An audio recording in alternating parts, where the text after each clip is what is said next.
Welcome to the Tipping Point Show. I'm Jimmy Evans. I'm so glad that you've joined me today.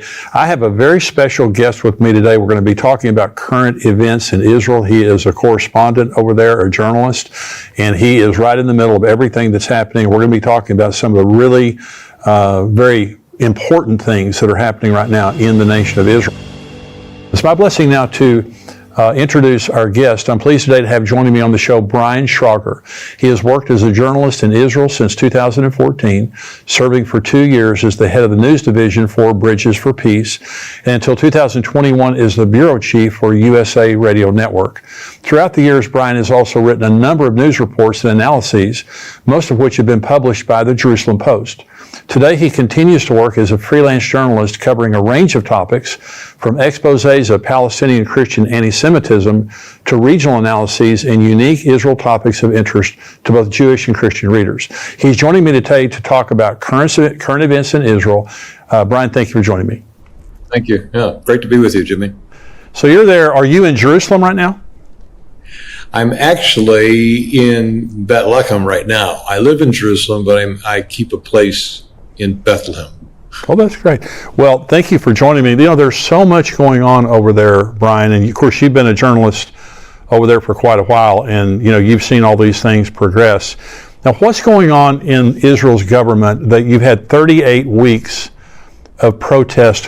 What's going on? What's the dynamic of, is it left versus right? What's happening? It gets framed that way a lot, and in fact, people here are even starting to frame it as a left-right kind of issue. I think it's more accurate to frame it as a religious or observantly religious versus non-religious view, religious versus secular, if you will. There are conservative, secular people in the United States, and there are many conservative, secular people in Israel as well. The major concern here is that when Netanyahu formed his government about 8 months ago, I think it was, he had to do so by building an alliance with 4 very, very conservative, here they're considered very ultra right-wing parties.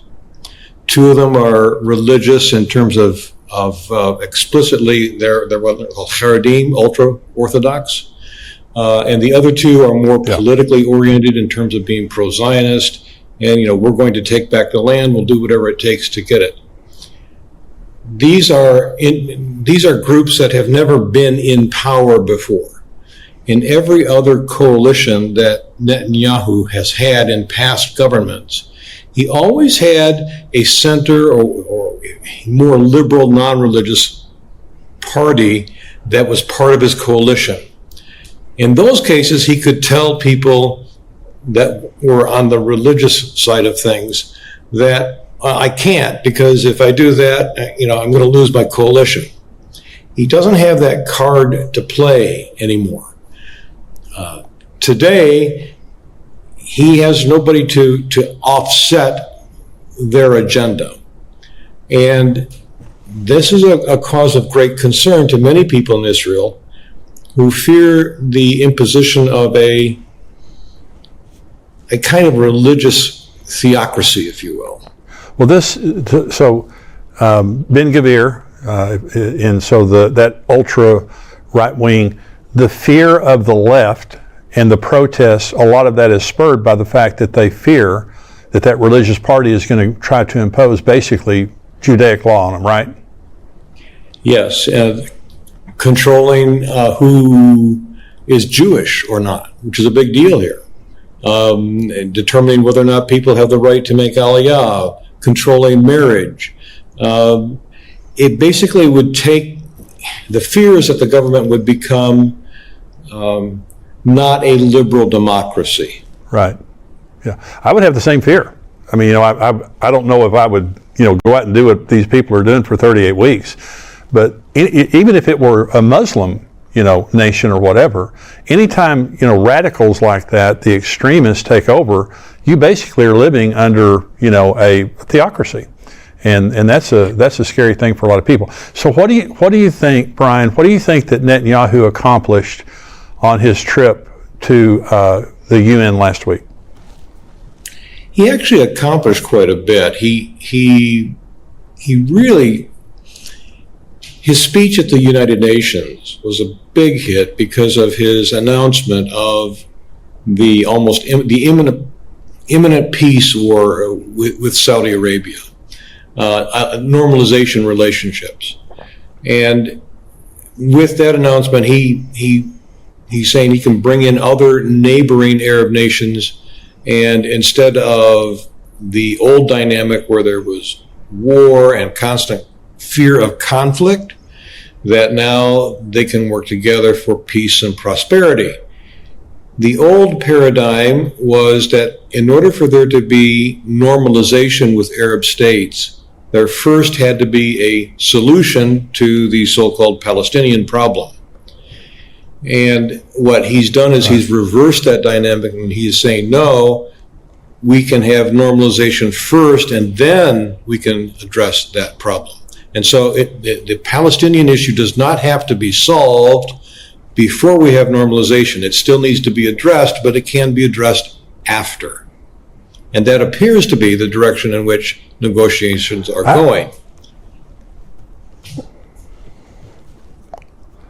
Does the average Jewish person accept that? That they would give up East Jerusalem or give up the West Bank, or go on?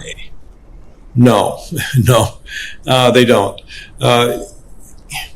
There is almost no one here I'm aware of, Palestinian or Israeli, who thinks that a two-state solution is something to be desired or is even viable. Palestinians under Mahmoud Abbas and Fatah, the ruling party of the Palestinian Authority, they're all advocating for a one-state solution, which basically means bringing back all of the Palestinian refugees in Syria and in Jordan and giving them the right of return, and then having a democracy where they can outvote the Jewish residents and basically take over the government. So it would no longer be a Jewish state. That's their one-state solution. Israel has struggled with a number of ideas, possible ideas, ranging from annexation to a kind of normalization, maybe where there would be like some independent governments that have like city-states or areas under their control, but still under the overall authority of Israel. The thing is, right now, there's no partner for peace. Israel has no partner for peace. I don't know if you saw recently, Mahmoud Abbas was addressing I forget who he was talking to in Arabic, and he said the Jews aren't real Jews, they're Kazakhs, and Hitler wasn't an anti-Semite. He was upset because there were Jews that had economic issues. I mean, this is the man we're negotiating with, but it's not going. You can't negotiate with that. And so one thing that Netanyahu made clear when he spoke at the UN is that these issues need to be addressed in order for there to be a realistic peace. The Palestinian government or various entities need to accept that Israel is here to stay.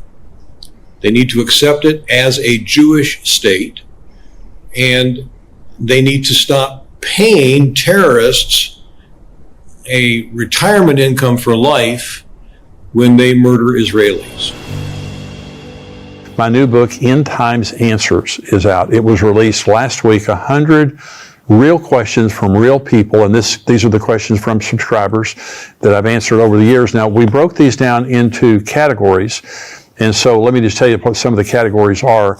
Questions about preparing for Jesus' return. There's 25 questions about how we prepare for Jesus' return. Families and children. Questions about Israel, the United States, the church, the third temple, the Gog-Magog war, the rapture, the marriage supper of the Lamb, the tribulation and the Antichrist, the Jesus' second coming and the millennium, and God's final triumph. And so if you have questions related to the end times, we walk you through, everything that's going to be happening. Some very specific questions here that really, the answers that I think will bless you. And also, you can give this as a gift. Maybe your pastor, a lot of preachers don't feel that knowledgeable about the end times, and that's why they don't preach on it. Maybe give this to your pastor or your friend, a Christmas gift, a birthday gift, or buy it for yourself. Go on Amazon.com or xomarriage.com and get End Times Answers, 100 real questions from real people. It's Israel's enemies. And of course, Israel's surrounded by enemies: Hamas, Hezbollah, Islamic Jihad, of course, Iran there on the northern border, Russia there on the northern border. And so how have they responded to the inner turmoil of Israel? They see it as an opportunity. They see weakness, and so they have been poking at the perimeter of Israel. There have been incursions over the border in Lebanon, where they've stepped over the border and set up a tent, where they've crossed over, they've sent over drones. There have been incursions across the border just to test it, to see how the response is. There's a lot of rhetoric. If you look at Iranian press or Hezbollah press, you'll see them delighting in what they see as Israel falling apart. Ibrahim Raisi, the grand poobah of Iran, is regularly celebrating what he sees as Israel falling apart from within. So do you feel, the Gog and Magog war of the Bible is Russia, Iran, Turkey, all of those nations like that. As an Israeli living in Israel, do you feel a threat from Hamas, the proxies of Iran, Hamas, Hezbollah? Do you feel a threat from them? Do you think that that's a real threat, or there's an imminent threat of war there in Israel? Yes, but there always is. It's kind of the norm here. Yeah, that's right. Yeah. So Israelis live with this and have lived with this for 75 years. So yes, the concern is that the threat is real, and it is a virtual certainty that there are things going on behind the scenes in Israel's military and in the intelligence communities that are very, very serious. There are threats on all sides. And the biggest threat right now is Iran, not only acting on its own, perhaps not so much attacking Israel directly, but through its proxies, launching an attack from the north, Hezbollah, even through Syria, there could be incursions, and even from Jordan, although Jordan is generally a friendly state. And the main thing that Iran has accomplished in the last year or two is it has wormed its way directly into Israel in the organizations of Hamas and Islamic Jihad, groups like this that are intent on destroying Israel, and they have been providing arms and money to acquire arms to attack Israel. Thanks for watching. If you aren't a subscriber to this channel, please subscribe today and share with anyone you think needs to hear this conversation. To see the full episode, head to endtimes.com, where we post weekly shows and articles from people like myself, Dr. Mark Hitchcock, and many others.